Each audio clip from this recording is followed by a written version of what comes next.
I simply describe it to people as a weights and measure scale. And I just say, like, here's everything you want in the world, or everything that exists in the world that's available and has a price.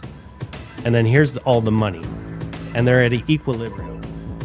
So for every dollar in the world, it could buy something, right? And it's just sitting there in equilibrium. If the Federal Reserve creates new money, you've got more dollars to allocate against the price of these things, the same amount of goods. And all these goods got more expensive. Nothing changed. We didn't add more goods. We didn't take goods away. Nothing like that changed. It's just adding money into the supply. And the reason, I mean, that's like, oh yeah, wow. Why would they print the money then? The opposite is happening with debt. So a debt, with all the money out here, when you print more money, it actually gets lighter and the debt gets heavier.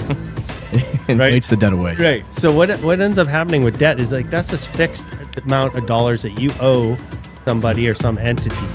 And if there's more dollars coming into the system in circulation, it actually becomes easier to repay that debt. Yeah. And the crazy part about this too is, and this is kind of like what some people are like, oh, this is good because it deflates the debt away. But in a lot of ways, the people who have access to even get debt to begin with are wealthy people. Yes. So yes, exactly. They're getting wealthier. They're it's like a perverse incentive product of the system is that, those who have it's kind of like an extension of the Kentian effect, right? Where it's like those who have access to the money printers and the spigots and borrowing the money, they can deploy that capital for cheap amounts of interest. The closer they are, and the wealthier you be, the wealthier you are, the more assets you have, the more you can leverage that to get yourself more assets, right? So it's kind of this perverse like system where the people who haven't made it, who are working hard, their life energy is being stolen, and it's funding the wealthiest in our society who have the most access to capital and to capital markets.